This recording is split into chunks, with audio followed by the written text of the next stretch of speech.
नमस्कार दोस्तों, मैं विपिन श्रीवास्तव अपने YouTube channel ST English classes में आप सभी का स्वागत करता हूं। दोस्तों, ये अपने YouTube चैनल पे ये मेरा चौथा वीडियो है और आज के इस वीडियो में मैं इंग्लिश लैंग्वेज से रिलेटेड 2 इम्पॉर्टेंट टॉपिक, पहला टॉपिक मेरा होगा आज का वोकैब का और दूसरा टॉपिक होगा कॉग्निटिव का। तो चलिए without wasting any time let's get started our class.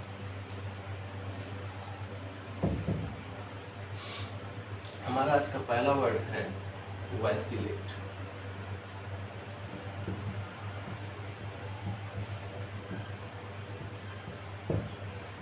Vacillate, यहाँ पे आपको एक चीज़ ये याद रखना है कि मैक्सिमम वर्ड में कि अगर वहाँ पे सफिक्स ATE है लास्ट में तो फिर वो वर्ब भी होता है। तो यहाँ पे ये वैसिलेट को आप पहले जान लीजिए कि ये वर्ब है और सा वर्ब है ट्रांसटिव। वैसिलेट का मतलब ये होता है कि आप ऐसी स्थिति में हो जब आप डिसीजन ना ले पाए और ऐसी स्थिति में होने के कारण जो आपके साथ के और भी लोग हैं उससे वो परेशान हो जाए, तो इस स्थिति में इसको यूज करते हैं। तो चलिए देखते हैं इसका मीनिंग। वैसिलेट मीन्स क्या होता है? Keep changing opinions, keep changing opinions and unable to make a decision।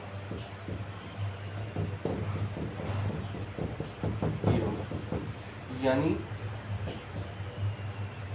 आपका हो जाएगा,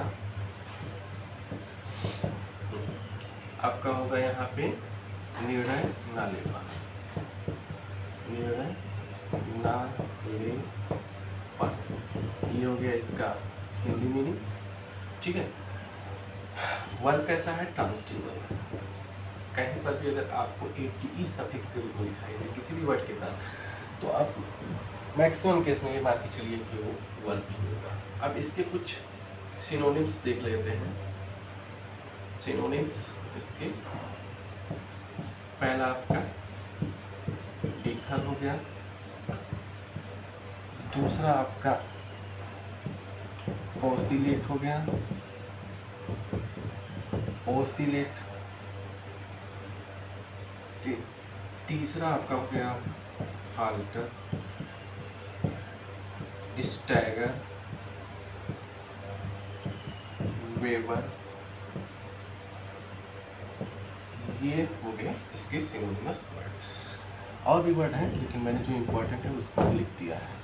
अब इस वर्ड को अगर हम सेंटेंस में यूज करेंगे तो ये वर्ड हमें हमेशा के लिए याद रहेगा और उसको फिर से अगर जब कभी भी देखेंगे तो तुरंत आपको समझ में आ जाएगा कि हाँ, इस वर्ड का मीनिंग यही है। तो इस वर्ड को हम सेंटेंस में कंस्ट्रक्ट करते हैं। तो सेंटेंस में कैसे कंस्ट्रक्ट करेंगे? एक बहुत ही अच्छा सेंटेंस में कंस्ट्रक्ट कर रहा हूँ। द longer you vacillate,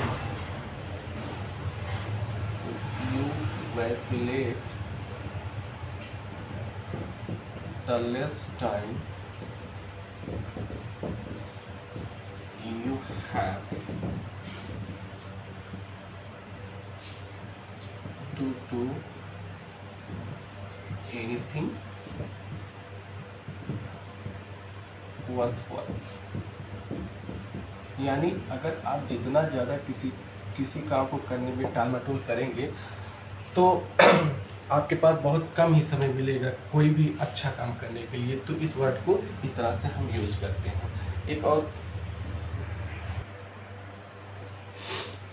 हमारा आज का दूसरा वर्ड है इंडोमिटेबल। इंडोमिटेबल है ABLE, यहाँ पे सफिक्स है। अगर कहीं पर भी आपको सफिक्स ABLE दिखाई दे तो उसको आप समझ जाइए कि निश्चित तौर पे एडजेक्टिव होगा। चलिए इस वर्ड को भी डिस्कस करते हैं। इंडोमिटेबल,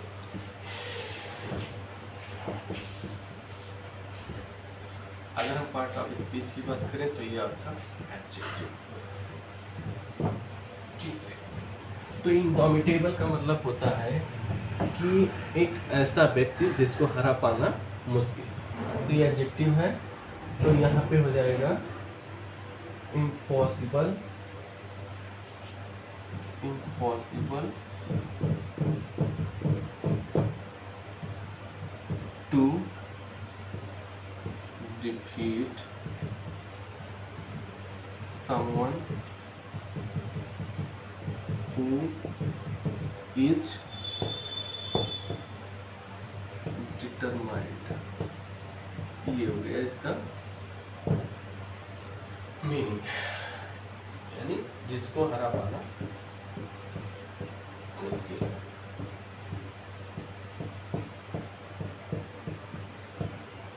हरा पाना मुश्किल।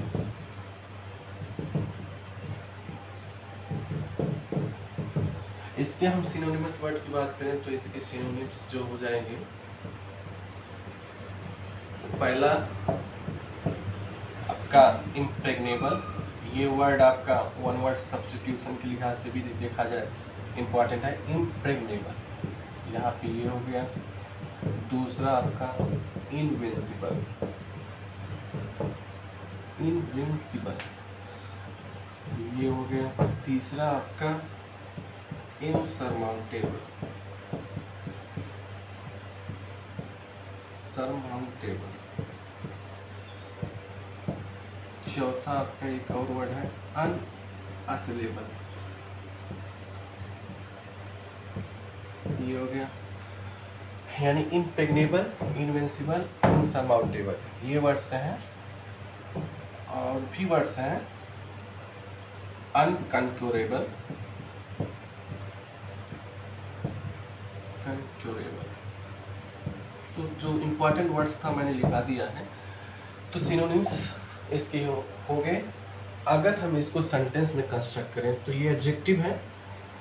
तो मान लीजिए अगर आपके पास ऐसा कोई स्पिरिट है, इसको सेंटेंस में याद करने का सबसे अच्छा तरीका ये है कि इसको आप याद रखिए कि इनडोमिटेबल स्पिरिट है। अगर आपके पास इनडोमिटेबल स्पिरिट है तो आप कुछ भी अचीव कर सकते हैं। तो इसको सेंटेंस में भी देख लेते हैं कि किस तरह से यूज़ किया गया है। तो अगर मैं लिखूँ यहाँ पे डिस्पाइट, यहाँ पे ये प्रेपोजिशन है, डिस्पाइट इलनेस, इलनेस इलनेस के बावजूद, बीमारी के बावजूद, ही हैज़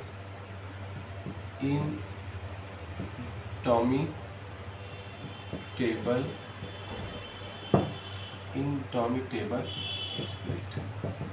तो इस तरह से हम सेंटेंस में इसको यूज करेंगे। तो ये जो सेंटेंस जो वर्ड रहेगा वो हमें हमेशा के लिए याद रहेगा।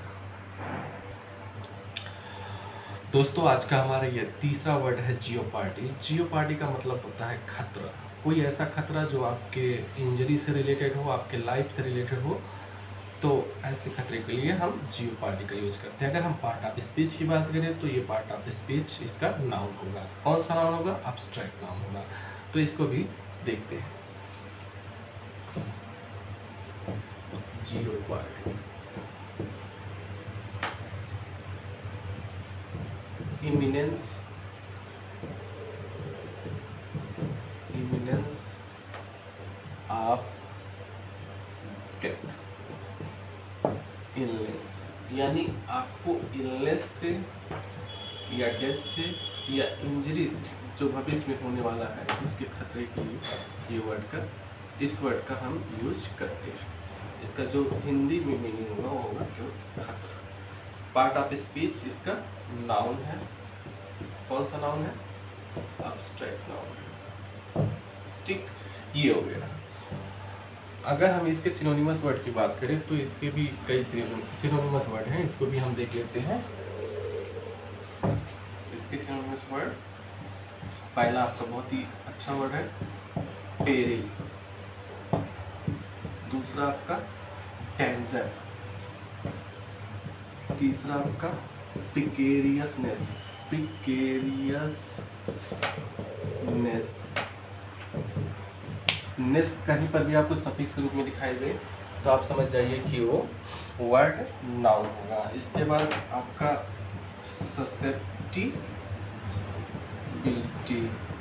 ससेप्टिबिलिटी हो गया। उसके बाद आपका डिफेंस लेसनेस ये हो गया। उसके बाद आपका वीकनेस हो गया, रिस्क हो गया। ये सब वर्ड हैं। अब और भी वर्ड्स हैं, लेकिन हमने जो इम्पोर्टेंट वर्ड था उसको मैंने लिख दिया। अब इसको भी हम सेंटेंस में अगर लिखें तो ये वर्ड भी हमारे लिए हमेशा याद रहेगा। तो मान लीजिए अगर कहा जाए कि कुछ जॉब ऐसे हैं, इस समय मान लीजिए कोरोना चल रहा है, तो इस समय करोड़ों जो जॉब है, लाखों जॉब है, वो क्या है, खतरे में है। तो इसको हम यूज कर सकते हैं। तो लिखेंगे loss of jobs are in jeopardy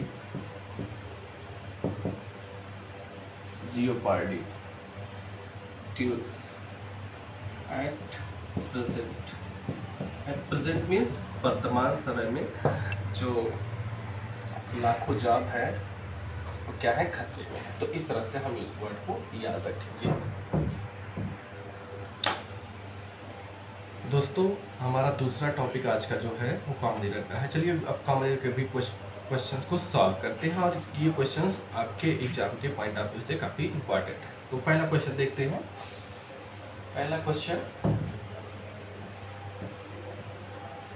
I do not like my brother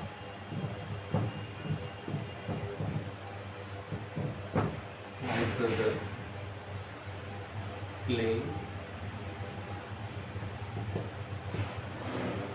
video game। ये question, I do not like my brother playing video game, ये वर्ड है। अब इस वर्ड की अगर हम बात करें तो इसका मतलब ये होगा कि आई डू नॉट लाइक, मुझे पसंद नहीं है, माई ब्रदर मेरे भाई, प्लेइंग वीडियो गेम। तो यहाँ पे आप अगर देखेंगे तो आपका यहाँ पे माई ब्रदर के स्थान में माई ब्रदर्स होना चाहिए। मेरे भाई का वीडियो गेम खेलना पसंद नहीं है, ना कि मेरे भाई वीडियो गेम खेलना। तो यहाँ पे आपका जो सही आंसर होगा वो होगा आप I do not like my brothers playing video game. यहाँ पे एपॉस्ट्रॉफी यस का यूज किया जाएगा। तो आपका जो सही आंसर होगा I do not like my brothers playing video game. दूसरा हमारा जो कॉमन का क्वेश्चन है उसको चलिए देखते हैं और इस क्वेश्चन को सॉल्व करते हैं। If all of you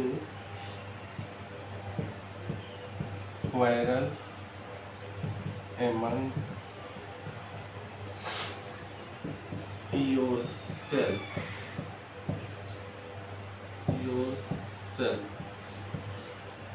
we shall not be able to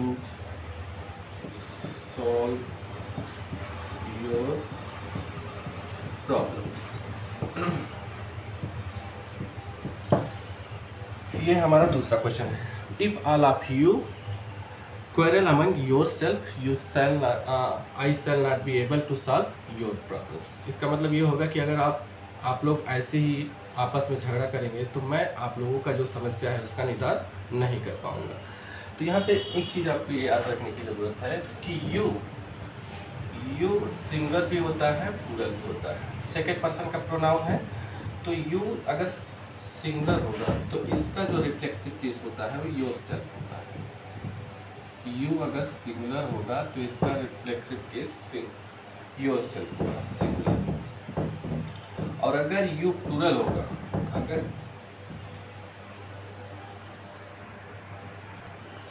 अगर यू प्लूरल होगा, ये यू सेकेंड पर्सन का पर्सनल प्रोनाउन है, अगर यू प्लूरल होगा तो इसका जो रिफ्लेक्सिव केस होगा वो हो जाएगा योरसेल्फ। और क्वेश्चन अगर हम देखें तो इफ ऑल ऑफ यू, अगर आप लोग यहाँ पे जो यू की संख्या है, सेकंड पर्सन की जो संख्या है वो एक से ज़्यादा है, तो यहाँ पे योरसेल्फ के स्थान पे, यहाँ योरसेल्फ के स्थान पे आपका योरसेल्फ हो जाएगा, योरसेल्फ, योरसेल्फ। तो इस तरह से आपका सही होगा। फिर से याद रखिए, यू सेकेंड पर्सन का पर्सनल प्रोनाउन है और यू का जो रिफ्लेक्सिव केस होता है योरसेल्फ होता है और योरसेल्फ्स होता है।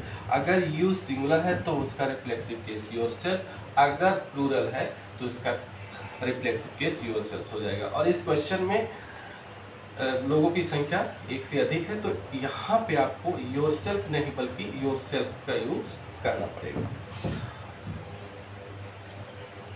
दोस्तों, अगर आपको ये वीडियो अच्छा लगा हो तो लाइक, शेयर और सब्सक्राइब करिए और आगे भी हमको उत्साहित करते रहिए। थैंक यू सो मच आप सभी को इस वीडियो को देखने के लिए।